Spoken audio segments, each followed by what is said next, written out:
am Cyan Valera. This is the CNN interview session. Today's guest is the founder of Pennsylvania, William Penn himself. Yes, thank you for having me.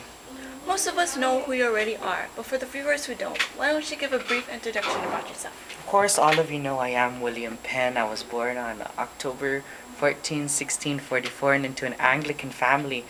But then at the age of 22, I wanted to become a part of the Society of Religious Friends, or the Quakers. What made you want to be in the Quaker in the first place?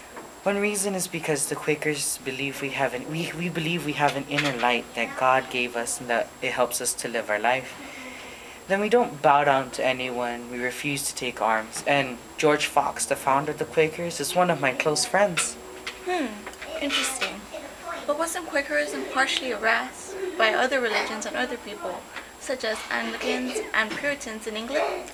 Yes, it was. I can say I was arrested many times for trying to preach Quakerism to other people. Some Quakers already moved to North America and were still persecuted and harassed by the Puritans.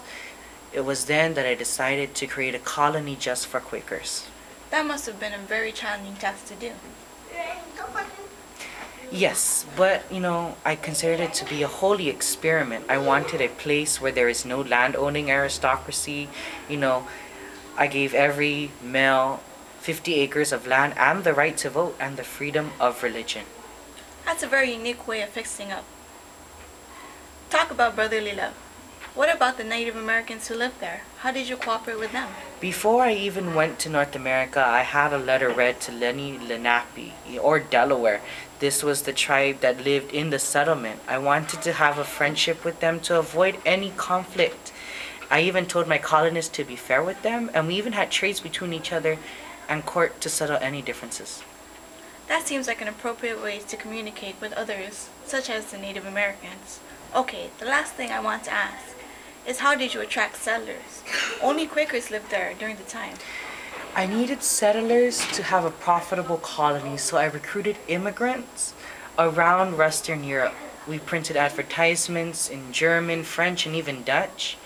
Later, people started coming, and these people had many skills, especially in farming and craftsmanship. And this is what helped the colony to progress and to grow. I'm glad to know that the colony was a success. Thank you, William Penn, for joining us today. It looks like our time is up. And that's a brief history of William Penn himself. Thank you, everyone, for watching the CNN interview session.